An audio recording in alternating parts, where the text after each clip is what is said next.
So today we're going to talk a little bit about expectations after having surgery in the hospital for a total hip replacement. Thank you, Denise, for joining us. Of course, thank you, Sarah. So can we start with pain? What can I expect?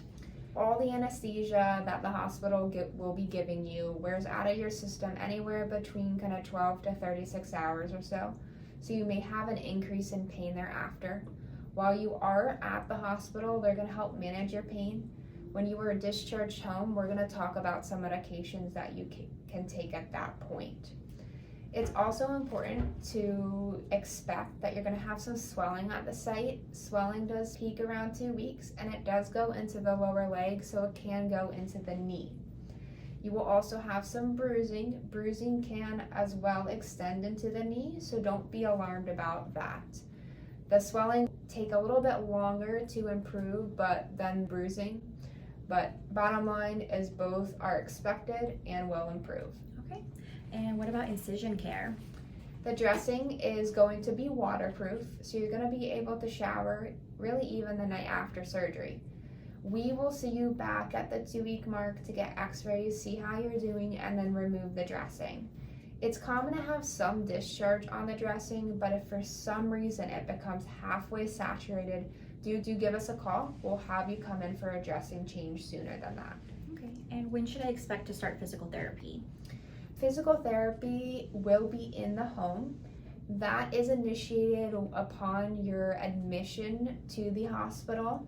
So they will help coordinate that. Most patients do in-home physical therapy for about 2 to 3 weeks initially after surgery, and then they'll transition to outpatient at that point. Okay, any activities I can or cannot do? You're going to be fully weight bearing, so the hospital will give you a walker. You're going to progress from a walker to a cane to without anything, completely at your own speed, and the physical therapist will help kind of guide that.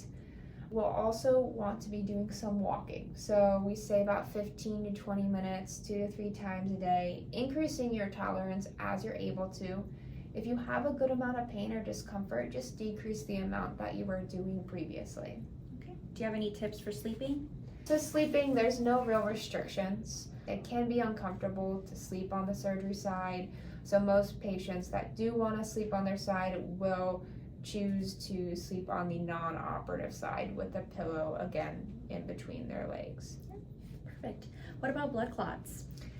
There are several ways that we try to prevent blood clots. First is if you do have a history of blood clots, like a DVT or a PE in the past, we will tailor this differently, but generally after surgery, we'll put you on a baby dose of aspirin to take twice a day for the first 30 days. We couple that with Protonics, which is an antacid for the stomach, so it doesn't irritate the stomach lining. Additionally, we do want you to wear compression socks. Compression socks do go right below the knee. They'll stay on the surgery leg for a total of 4 weeks and on the non-surgical leg for a total of 2 weeks. For a good portion of the day, about 8 hours or so, you do not have to wear them at night if you want your legs to have a breather, but you can if you want to. Okay, and what about my follow-up appointments? So we see you at several intervals to check on how you're doing, as well as get updated x-rays. First, we see you at the 2-week mark. Again, not only get x-rays, see how you're doing, but to remove the dressing. We'll then see you back at the 6-week, the 4-month, and then the 1 year. Okay, and how soon can I see my dentist? We want to have you wait about 3 months till after surgery to do any dental cleaning or procedures. In regards to prophylactic antibiotics prior to dental cleaning or procedures thereafter, given you're going to now have an implant, do have that discussion with us and your dentist so we can kind of proceed forward. It's not always required now. And when is it okay to call the doctor? So we are always here. If you have any questions or concerns, this is a journey, so do give us a call.